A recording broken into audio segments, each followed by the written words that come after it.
Bonjour et bienvenue à tous, vous qui suivez Grande Analyse, les téléspectateurs, mais notamment les amoureux de la politique, le social et l'actualité. On en parle aujourd'hui dans cette émission, cette grande tribune et grande analyse qui reçoit. Merci encore une fois d'être avec nous parce que ici et maintenant, Maître Richard Omagnondo est notre invité avec qui nous allons débattre le plus grande question, le point chaud de l'actualité, mais notamment ce qui fait buzz, ça fait problème notamment dans la politique et aussi au sein du parti politique MDVC, Mouvement d'élite pour la démocratie et le vrai changement, qui a connu notamment un départ imminent de ces hauts cadres du parti.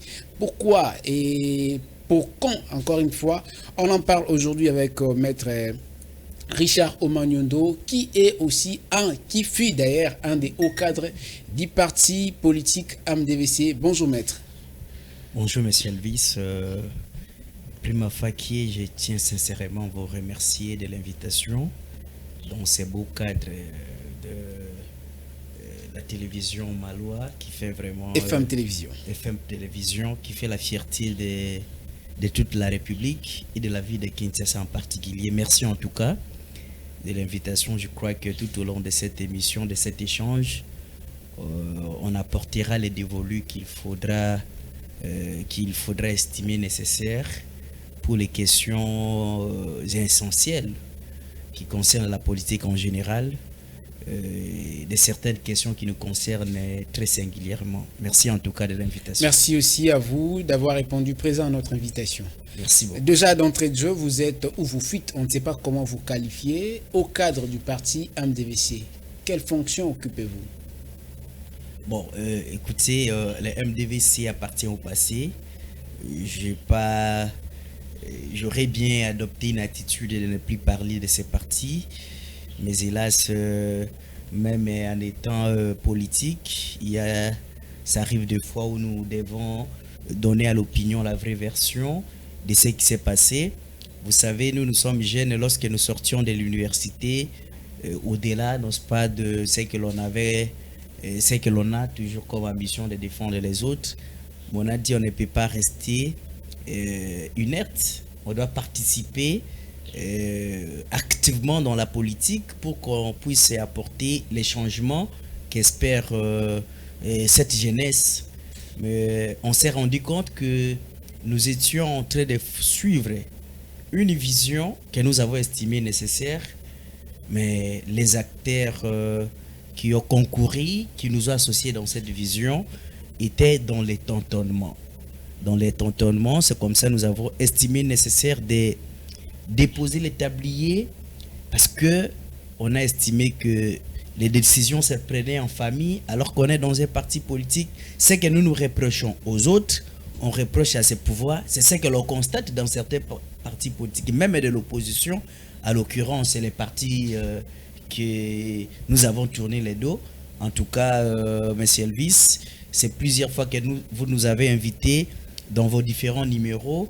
Nous avons porté haut l'étendard de ces partis politiques. De ces partis, bien sûr. Mais notamment l'opinion publique critique et d'ailleurs pense que votre positionnement actuel serait une façon, déjà dans la coutume des personnalités politiques et des politiques congolais qui ont l'habitude de pouvoir transhumer de part et d'autre. N'est-ce pas que vous avez quand même eu un goût de pouvoir voir ailleurs le mieux que vous n'avez pas eu au sein du MDVC? Il ne s'agit pas ici d'une quelconque transhumance politique, mais il s'agit de décisions de rationalité, d'objectivité. Mais Elvis, j'ai dit, je devrais avoir une certaine retenue, une certaine tenue pour ne pas jeter quelconque discrédit, n'est-ce pas, pour le fonctionnement du MDVC. Mais je vais revenir sur une question très importante, la question qui nous a poussé à démissionner.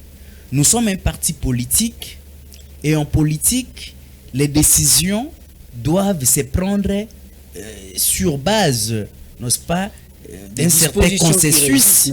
Oui, c'est-à-dire que d'un certain consensus, tout en respectant les règles de jeu. Les règles de jeu contenues dans les règlements intérieurs et dans les statuts qui régissent les partis.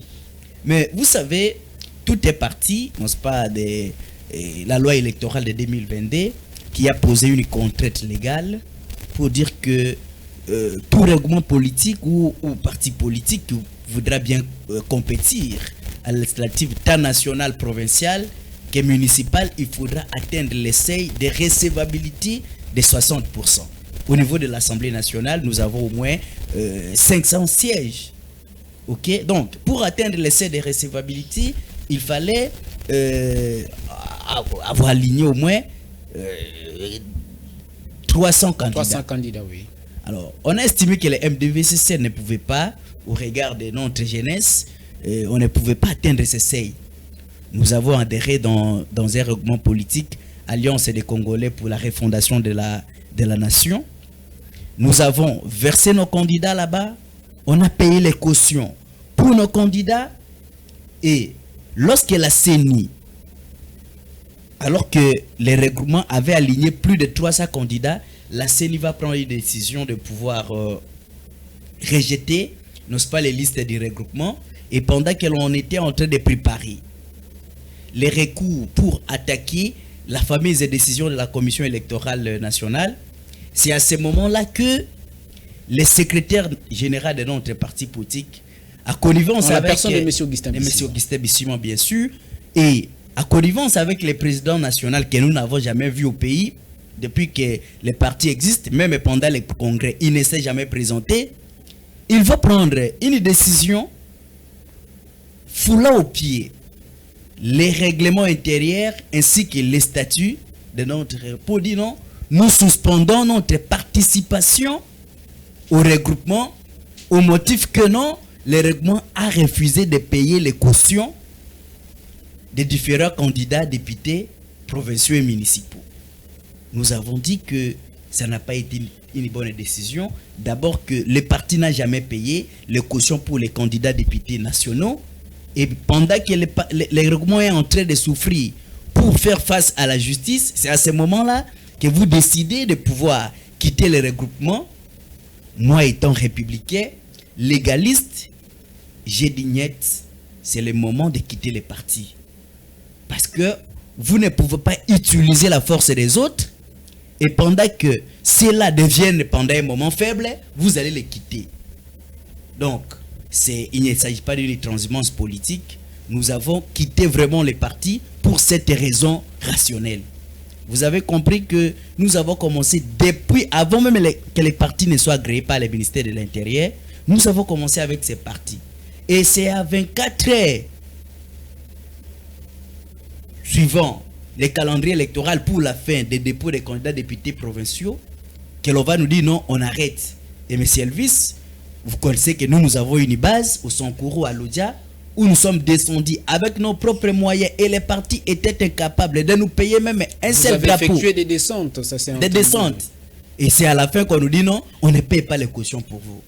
Nous avons estimé que c'était une décision de tâtonnement, c'était une décision qui était prise à toute considération familiale et nous avons décidé de pouvoir quitter ces partis et nous ne voulons plus vraiment y revenir sur des questions comme ça. Vraiment, parce que nous pensons que la grande lanterne du grand public aussi.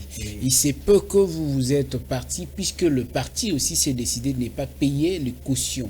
Est-ce que c'est la grande raison et question majeure qui est fait qu'il y ait comme une boîte à Pandore qui a soulevé aujourd'hui qu'il y ait départ des hauts cadres au sein du parti?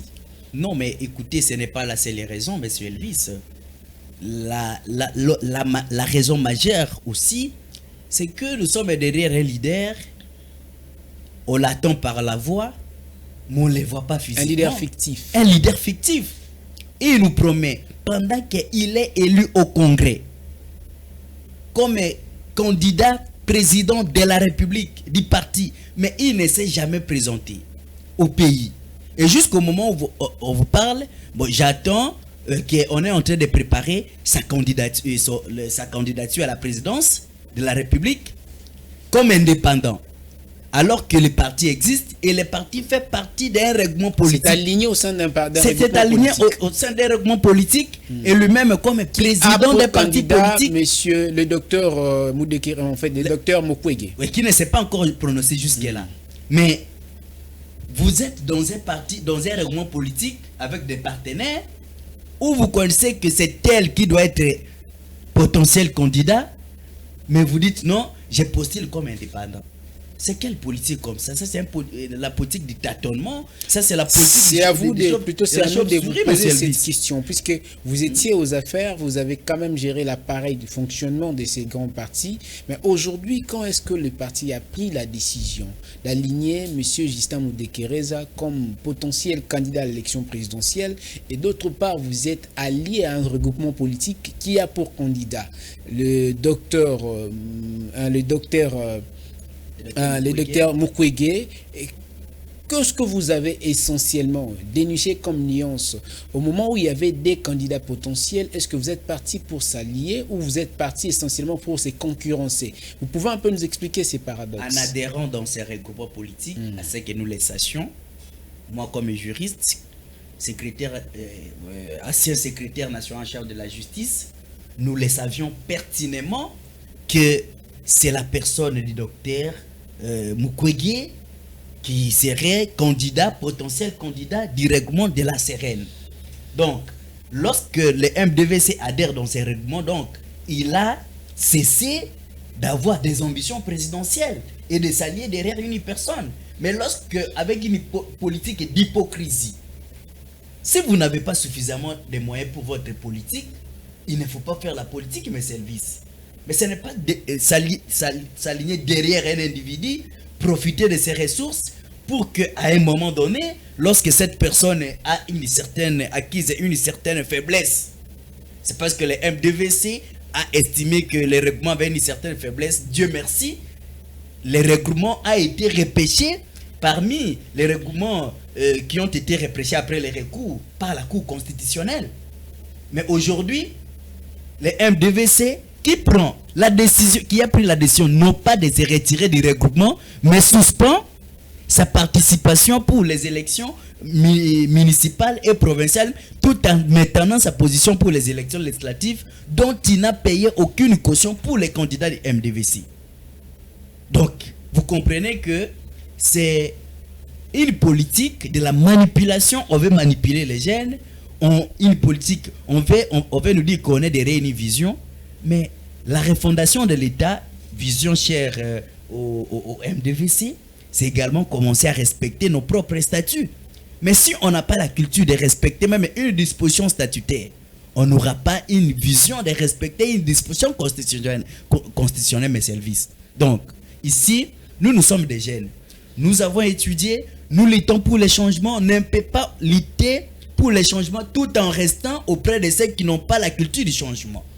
Vous comprenez mes services. Oui. Donc, nous voulons ces changements, bien sûr, mais les acteurs du changement, lorsqu'il y a de la dictature au sein des partis politiques, lorsqu'on veut nous dire que c'est tel qui a les maîtres mots, c'est tel qui a le monopole de tout décider, comme à l'époque du maréchal Mobutu, celui qui avait les droits de vie et de mort. Vous voulez insinuer par là que le MDVC est un parti dictateur? Non, c'est un parti familial, c'est un parti qui est en train d'être géré par les membres d'une seule famille qui décident. Donc nous comme jeunes, nous ne pouvons pas accepter d'être de marchander notre intelligence. Merci beaucoup, Maître Richard Omagnondo. Ce sont vos propos, hein. Bien sûr. Ce sont les propos, nous les assumons, mais c'est une perche qui s'ouvre. Notamment, nous aurons aussi besoin qu'il y ait les sons de cloche de part et d'autre. Oui. Essentiellement, c'était une question importante qu'on devait essentiellement commencer par là. Mais parlons des élections.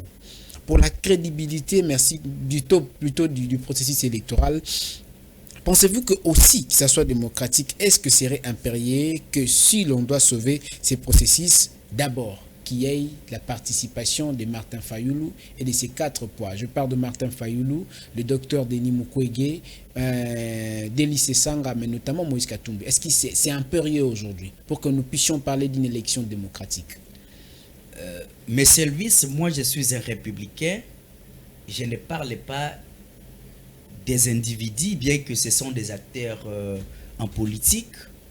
Mais je voudrais prendre la question sous un angle purement objectif. C'est votre point de vue, allez-y. Un point de vue, étant analyste, je pense que ce sont des politiques non avertis qui ont vu de manière un peu de manière un peu lointaine cette question. Mais nous avons vu cette question depuis l'élément déclencheur des élections. En tant que politique averti. En tant que politique averti. Ce n'est pas aujourd'hui, on parle du fichier électoral, du calendrier électoral, mais il y a un élément déclencheur. C'était la loi électorale. La loi électorale était entachée de beaucoup d'irrégularités.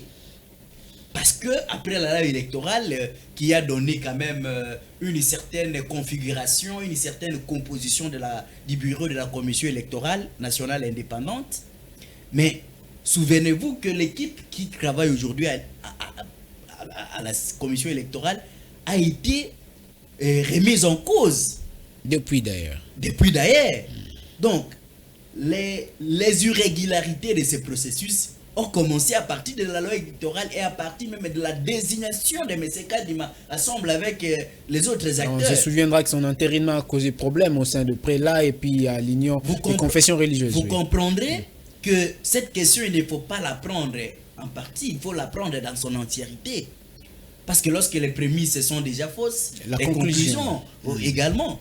Vous comprenez? Et lorsque vous évoluez, vous voyez également que cette question Kadima s'impose, et c'est comme on dit en politique et sous d'autres cieux, une maxime africaine dit les chiens aboient, la caravane passe. Malgré autant de marches que l'opposition politique a pu mener dans cette ville, le pouvoir politique et le pouvoir des citoyens dirigeants de M. Tshisekedi, n'est-ce pas, ne voyaient qu'un dérangement, un bruit, n'est-ce pas, dans la rue. Mais en réalité, il fallait tenir compte, à ce temps-là, de toutes les revendications. Vous avez la Senko, vous avez l'église protestante, les CC, les deux plateformes religieuses qui ont de la force, qui n'ont jamais été d'accord avec les différents acteurs.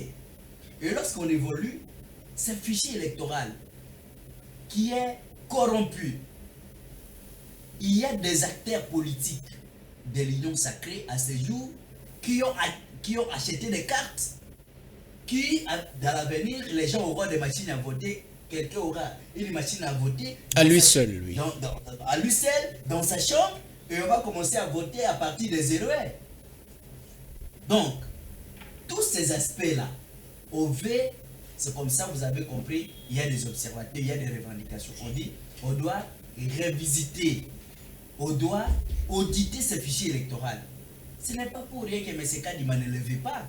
On va nous dire non, écoutez, l'audit du fichier électoral n'est pas légal. Mais si ce n'est pas légal, il faut tenir compte parce que la CENI... Parce qu'on parle de la question de la crédibilité, oui, mais surtout des résultats aussi. Les résultats, on doit rassurer tous les acteurs. Mais au moment où ces acteurs ne sont pas rassurés, comment voulez-vous, M. Elvis, que l'on aille aux élections avec sa mort? Mais écoutez, comme je l'ai dit... Mais notamment, est-ce que si au-delà de cette question, on peut comprendre que malgré qu'il y ait notamment le vouloir du camp de l'opposition de pouvoir entrer dans la barque des élections, et avec ces 4 poids majeurs de l'opposition, malgré qu'il y ait encore réticence aujourd'hui du côté de la centrale électorale, qui se disent réellement qu'on a déjà, le train déjà marche malheureux, soit ceux qui n'ont pas voulu être avec nous. Mais est-ce que de l'autre côté du fichier électoral, si la CENI se disait aujourd'hui, nous ouvrons la page de l'audit externe du fichier électoral, mais ceux qui n'ont pas, ou encore ceux qui ne veulent pas prendre part à ces processus maintenant là, par outrepassement du calendrier électoral, cela ne concerne pas la CENI. Croyez-vous que ces élections et ces résultats seraient-ils de résultats crédibles? D'abord, messieurs Elvis, ceux qui sont élus depuis 2006 jusqu'à ce jour, il n'y a jamais eu de crédibilité de leur victoire. Donc, ça ne va pas nous étonner aujourd'hui que l'on aille aux élections et que M. Tshisekedi, par des manières frauduleuses, puisse les remporter. Moi, je l'ai dit une fois dans l'une des chaînes de télévision que, avec les bilans de M. Tshisekedi, quels que soient les candidats qui seront en face de lui-même et moi-même, je vais les battre. Parce qu'en face de nous, il n'y a pas un bilan. Le Congolais... Quand vous chantez qu'il n'y a pas un bilan de l'autre côté du pouvoir, il s'exclame, il se frotte le main d'être plus à l'aise avec leur bilan. Mais Service, vous n'êtes pas en dehors de cette société. Vous êtes Congolais, bien que vous êtes journaliste. À partir de 2018, où M. Tshisekedi prend le bâton de commandement, jusqu'au jour d'aujourd'hui, en 2023, vous connaissez quelle est la dose, quel est le changement que l'on a apporté dans le quotidien du Congolais. Les bilans que l'on va nous vanter, on va nous parler de la gratuité de l'enseignement, on va nous parler de la gratuité de la maternité. Ce sont aussi des apports, ce ne sont que des discours, M. Elvis. Quelque part, ce sont des apports qui Moi, j'ai allégé la souffrance de la population. Profond du Sankuru natal, de mon Sankuru natal. Oui, il profite également de la gratuité de la maternité. Non, il n'y a pas de gratuité. Mais écoutez, M. Elvis, nous sommes à Kinshasa, vous et moi, nous sommes dans un salon climatisé ici. Mais allez voir, dans le Congo profond, comment les gens... Et ce sont des Congolais là qui votent. Vous pensez qu'un Congolais sérieux qui vit chez moi à Katakokombe, chez moi à Lodja, chez moi à Kole, chez moi au Sankuru, pourra réellement voter M. Tshisekedi avec tout ce qui se passe? Allez voir, même pas un kilomètre. Je peux vous dire que chez moi au Sankuru, pour ne pas parler que de cette province, chez moi au Sankuru, il n'y a même pas 1 kilomètre de route macadamisée. Mais il y a le projet de développement à la Quel projet? Les projets là ne restent que dans le lettre, dans les tiroirs, sur papier. C'est pour vous dire que dans le Luala Bayadja, ça sera comme en 2011, en 2006, en 2018, où les Congolais vont jeter l'air dévolu à quelqu'un d'autre, mais curieusement, on va nous dire que c'est quelqu'un d'autre qui a été élu. Monsieur Elvis, rassurez-vous que parmi les objectifs constitutionnels, coulés dans l'exposé des motifs, partie philosophique de notre constitution, on dit il y a eu des crises récurrentes de légitimité. C'est-à-dire que les autorités qui ont toujours le pouvoir sont toujours contestées. C'est pourquoi l'on a décidé à ce qu'il y ait une démocratie. La démocratie qui veut dire que le pouvoir vienne réellement du peuple. Ce n'est pas qu'un pouvoir où le peuple donne mandat à quelqu'un d'autre, mais vous allez détourner ces mandats, vous allez les donner à quelqu'un d'autre qui n'a pas été élu. Ça va toujours poser problème. Non seulement un problème sur le plan acceptation au sein de l'opinion nationale, de la conscience collective, mais ça va se poser même au niveau de la gestion. Parce que quand on ne vous a pas donné quelque chose, vous allez mal le gérer. Aussi longtemps que la chose publique sera gérée par des autorités qui n'ont pas été élus, ça sera toujours un problème. Donc, la crise de légitimité. La crise de légitimité, ce n'est pas... Écoutez, les Congolais, nous sommes curieux. Joseph Kabila qui a mal géré ce pays pendant 18 ans, s'il descend ici sur l'imité, les gens vont toujours venir. Et il va penser comme il est aimé par la population. À combien plus forte raison c'est lui qui est à la tête de l'État. C'est-à-dire que lorsqu'il descend, les Congolais viendront, ils vont l'applaudir. Mais réellement, ils sont attirés par l'aura du président de la République. Mais ce n'est pas qu'ils sont attirés parce qu'ils gèrent bien. Non, mais Service, nous devons faire trop attention. On commence à constater que certains pays africains commencent à s'épanouir et commencent à comprendre. Et je comprends que, j'ai pari fort que le Congolais comprendra un jour et ce pays changera. Merci beaucoup, Monsieur Richard Romagnondo. Mais il y a une petite question qui taraude un peu l'esprit. Plus d'un Congolais, c'est comme aussi vous, ici sur ces plateaux, vous avez une position. Malgré votre divergence politique, vous avez quand même une position, tant soit politique, mais notamment aussi citoyenne. Pouvez-vous nous dire, vous chantez ici que tout le monde n'a pas bien géré ces pays. En commençant par Kabila, quest sais-je encore, vous allez citer après. Qui pour vous pourrait notamment directement, aussitôt entrer aux affaires, pourrait changer la donne et donner un lueur d'espoir à cette population? Est-ce que vous avez un choix? Ça fait quelque temps que je suis derrière le docteur, le prix Nobel, docteur Mukwege Denis. C'est un homme pétri de valeurs républicaines. Vous savez, monsieur Elvis, j'ai pas l'habitude de trop flatter, mais de loin ou de près, lorsque j'échange avec le docteur Denis Mukwege, vous sentez à lui, par sa parole et même par ses actions, vous savez que c'est un Congolais qui a le désir du changement. Vous savez, il prend beaucoup de risques même dans son hôpital à Panzi. Quand c'est pour traiter les femmes, il met sa vie à danger. Donc, au moment opportun, je dirais à ma base de pouvoir jeter l'air dévolu sur la personne du docteur Denis Mukwege, parce que c'est une personne qui incarne aujourd'hui les combats de Lumumba, le combat du vrai changement.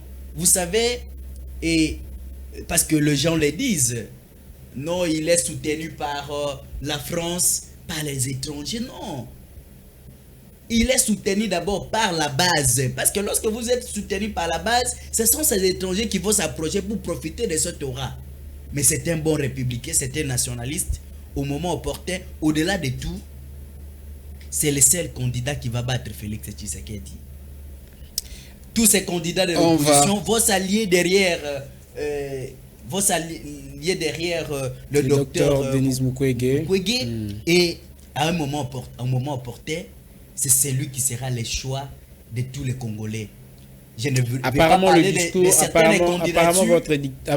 apparemment votre discours et votre verbe aujourd'hui a changé. Hier c'était le docteur Justin Moudekereza. Non mais je ne aujourd'hui c'est le docteur Denis Mukwege. Et demain ce sera encore une autre personne. Je ne peux pas être derrière une candidature de distraction. Je ne peux pas soutenir quelqu'un que je n'ai jamais vu. Mais quelle motivation avez-vous derrière la candidature du docteur Denis Mukwege? Non mais écoutez, moi je soutiens les idées, monsieur Elvis. Ce sont les mêmes idées que vous avez soutenues. Non mais les mêmes idées ici, le docteur Mukwege c'est quelqu'un qui est sur terrain, qui pose les actes. Mais écoutez, quelqu'un que je n'ai jamais vu. Mais écoutez, j'ai crié à la vision du MDVC, je n'ai pas crié à la personne de monsieur Moudekereza. Vous comprenez, même vous, des fois vous recevez les camarades secrétaires généraux du MDVC. Lorsque vous lui posez cette question, il n'a pas de réponse à vous donner. Mais comment quelqu'un qui veut gérer les 145 territoires il a répondu de notre République, toujours à nos questions. de notre République, qui ne s'est jamais présenté? La politique des réseaux sociaux, ça n'est pas. Il faut être sûr. S'il faut parler de Moïse Katumbi, il a une adresse connue. S'il faut parler de Matata Mpognon, il a une adresse connue à Kinshasa. S'il faut parler de Delis Sanga, mais s'il faut parler de qui encore? De Moudekereza. Non, moi je ne veux pas être un jeune distrait. C'est pourquoi je vous ai dit, je suis derrière la vision, n'est-ce pas, salvatrice du docteur Denis Mukwege, qui va bientôt là déposer sa candidature. La politique des réseaux sociaux ne paye pas. Vous faites la politique aussi pour être payé. Non, écoutez, c'est ça l'erreur. Nous ne faisons pas la politique qu'ils commettent ou que vous avez aussi commis avant. Non, nous ne faisons pas la politique pour nous-mêmes. Ce que nous faisons nous deux ici, nous ne faisons pas pour nous-mêmes, nous faisons pour l'avenir. Nous ne sommes pas les acteurs du présent. Nous sommes les acteurs du futur, pour les Congolais de demain. Vous comprenez? Donc, que la politique doit notamment être un bouclier, ou soit une bouclière pour essentiellement vous encadrer dans tout ce que vous allez faire aujourd'hui pour que vous soyez protégé, c'est ça? Non, c'est-à-dire le demain, vous faites allusion, c'est quoi? Non, la protection, déjà, nous l'avons. La protection, elle est d'abord divine. Nous sommes chrétiens, fervents. La protection, elle est divine. Mais si nous faisons la politique comme des jeunes, et tous les jeunes, tous les acteurs politiques jeunes qui passent ici, ils comprennent que, vous voyez, il y a des gens qu'on appelle les grands politiciens. Il n'y a pas de grands politiciens. Ces grands politiciens se servent des énergies des jeunes. Et nous, les jeunes, nous comprenons ça. Lorsqu'aujourd'hui, on va nous parler de l'affaire RAM. Mais cette affaire RAM, ce sont les jeunes qui ont amené cette affaire devant le tribunal. Mais quelqu'un va faire une récupération politique pour dire que c'est moi. C'est la politique que nous commençons à refuser et nous réfutons cette politique de manipulation mes services. Merci nous voulons beaucoup. que ça puisse changer. Nous voulons que ça puisse changer. Merci beaucoup. Ce sont les dires du maître, Richard Romagnondo. C'est un réel plaisir. Mais notamment, on ne peut pas aussi s'en passer. La question, il y a des chiffres qui étonnent. On ne sait pas parler de l'évasion financière, on ne sait pas parler de perception, on ne sait pas parler de détournement. Et c'est à la justice de nous dire tout. Matata Ponyo, candidat potentiel selon son parti, essentiellement s'est aligné à l'ordre de bataille pour l'élection de 20 décembre comme président de la République. Il y a encore une question qui taraude la justice, c'est sa comparution qui doit essentiellement intervenir dans le prochain jour. Des millions de francs, sans parler du parc agro-industriel de Bukanga-Alonso. Aujourd'hui, vous, en tant que politique, mais notamment juriste, mélangez ces points de vue. Quelle perception avez-vous? Qu'est-ce que vous pouvez nuancer par rapport à ces commentaires? Mes services, nous sommes interdits de commenter les affaires qui sont en justice, comme juriste. Néanmoins, comme politique, je vais commencer à dire que c'est un droit constitutionnellement garanti pour tout Congolais, à l'occurrence M. Matata Ponyo, de déposer sa candidature si et seulement si il répond aux critères d'éligibilité, n'est-ce pas, posés dans la loi. Mais écoutez, de l'autre côté, nous voyons, nous avons constaté nous tous que il a encore été différé devant le juge pénal et constitutionnel pour être de nouveau jugé par les mêmes juges. Alors que la Cour déjà avait déclaré son incompétence à cette matière. Sur cette question épineuse du droit pénal constitutionnel, j'ai suivi notamment le professeur Raphaël Nyabirungu Mwenesonga que j'ai lu lorsque j'étudiais le droit pénal général. Et le professeur Luzolo Bambi. J'ai suivi également le professeur Luzolo Bambi Lessa, Emmanuel Janvier. Sur la même question, j'ai suivi le professeur Taïlo Lubanga. J'ai suivi tant d'autres intellectuels. Mais écoutez, j'aimais d'écouter toutes ces opinions doctrinales aussi longtemps que la loi, qui est les bras, le corps, les guides de tous, que ce soit pour les cocos, les grands-pères en droit, que ce soit pour les étudiants, les petits-fils en droit, la loi doit nous servir tous des guides. Qu'est-ce que la loi dit en cette matière? Voilà. Le droit international pénal, le droit de la Cour pénale internationale, les statuts de la Cour pénale internationale a aujourd'hui cristallisé les principes de nebis in idem, c'est-à-dire, ça veut dire que on ne peut pas revenir, le juge, ici en particulier, le juge pénal ne peut pas revenir sur une même affaire deux fois. C'est-à-dire, le juge ne peut pas se déjuger. C'est-à-dire, le juge pénal, très particulièrement une casus peculare, ne peut pas revenir sur sa propre décision. L'affaire de Matata Ponyo étonne plus d'un juriste. Pourquoi? Parce que nous avons suivi nous tous, que ce soit vous la presse, que ce soit les mamans qui vendent les matembélés, que ce soit des commerçants, que ce soit des chauffeurs, que la Cour constitutionnelle, par son arrêt, s'est prononcée pour dire qu'elle n'était pas compétente de pouvoir juger Matata Ponyo. Et j'attends certains juristes dire non, il n'a jamais été jugé parce que la Cour n'a jamais abordé le fond. Non, quand on juge en droit, on juge le fond et on juge la forme. Le simple fait que Matata Ponyo avait le statut de prévenu dans cette affaire. Et la Cour s'est dit incompétente de juger Matata Ponyo parce que la Cour a estimé que Matata Ponyo est un ancien premier ministre. Je ne reviens pas sur est-ce que la Cour est ou est non compétente. Non, je ne reviens pas. La réponse, elle est dans l'arrêt. Parce que la Cour n'est pas une moindre cour. C'est la haute cour. C'est cette cour qui est les régulateurs ou même la régulatrice. A été déjà rendu, donc c'était une compétence qui relève essentiellement de la matière et de la propriété de la cour, si on peut le dire. Tout à fait. On ne peut pas revenir là-dessus. Voilà. C'est-à-dire que lorsqu'on dit une question simple, la cour, que ce soit un tribunal, les tribunaux, quand elle dit que, par exemple, la compétence matérielle, vous apportez une affaire qui n'est pas de la compétence matérielle du tribunal de paix. Par exemple, une action apportée devant le juge de paix, par exemple, qui est punissable de 10 ans. Par exemple, je peux prendre par exemple l'infraction de meurtre qui est punie de mort. Lorsque vous apportez cette affaire devant le juge de paix, le juge de paix recevra une exception, n'est-ce pas, pour dire que vous n'êtes pas compétent matériellement de juger. Et quand le juge va se prononcer qu'il est immatériellement incompétent de pouvoir juger cette affaire, cette juridiction ne peut pas revenir.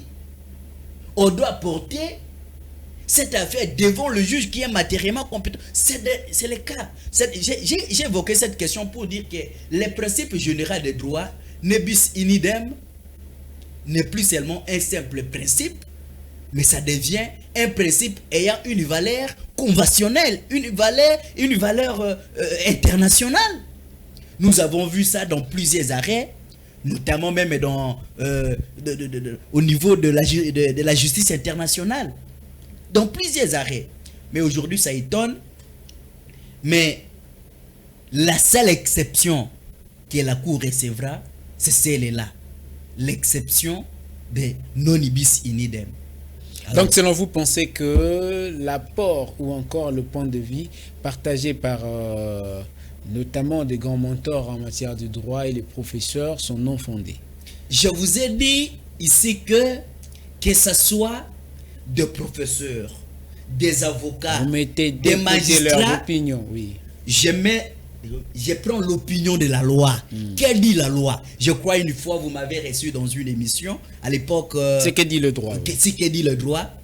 Je vous ai dit une opinion doctrinale, éminente soit-elle, si elle contredit la loi, cela n'est qu'un chiffon à jeter dans la poubelle. Merci beaucoup, Maître Richard. Sinon, on va rapidement clore le parenthèse de cette matière purement juridique ou judiciaire. Mais notamment, on va aussi aborder votre point de vue par rapport à ce que vous voyez. Est-ce qu'aujourd'hui, Matata peut notamment se dire « je vais affronter, je vais aller jusqu'à la fin » parce qu'il semblerait qu'aujourd'hui, qu'il n'y ait un couac juste à la veille de son élection. Bon, écoutez, la décision reviendra à la Cour. En ce qui concerne lui seul, Matata, est-ce qu'il peut se dire avec confiance que je vais avancer? Non mais écoutez, c'est un Congolais, je vous ai dit, s'il répond à des critères posés dans la loi, quoi de plus normal qu'il comme il a déjà déposé, donc il a rempli les critères d'éligibilité. Non mais écoutez, d'abord, il y a la réception de la candidature et le traitement de la candidature. Okay. C'est-à-dire que la CENI, étant organe chargé de réceptionner, aura traité, et si au besoin demain la CENI va rejeter sa candidature, ça ne sera qu'un rejet provisoire. La Cour constitutionnelle sera saisie pour se prononcer définitivement sur la candidature. Ça sera un contentieux des candidatures. Merci beaucoup. Nous allons aussi passer à cette question. Le rêve présidentiel de Jean-Marc Kabound momentanément brisé. Est-ce que mais notamment par la sévérité de la peine lui infligée, cela ne serait pas d'égal à une nature profondément rancunière du régime? Bon, écoutez, moi je l'ai dit tantôt que Jean-Marc Kabound était un monsieur qui ne fallait pas prendre avec légèreté dans le régime Tshisekedi. Il fallait tenir au sérieux, très au sérieux, ces déclarations lorsqu'il vous a dit qu'il y a eu des millions de dollars qui allaient dans des paradis fiscaux, dans des jets. Il ne s'agirait pas ici de faux bruits, mais il fallait prendre ces déclarations au sérieux. Comment prendre des déclarations au sérieux et qu'est-ce qu'il faut faire avec ces déclarations sérieuses? Non mais écoutez, je vous ai dit que Jean-Marc Kabound était considéré comme le vice-président de la République. C'était un homme puissant. Et lorsque lui vous a dévoilé les secrets, parce qu'il a dit qu'il était plus tshisekadiste que les autres. Sans parler de sa fonction ou sa qualité de président ad intérim du parti au pouvoir. Et premier vice-président à l'Assemblée nationale. Et il vous dit les plans machiavéliques qu'organisait le pouvoir en place. Il vous disait autant de milliers de dollars qui allaient. Mais le juge pénal devrait scruter ces informations au fond pour savoir réellement où allaient les milliers, les millions de dollars qui allaient.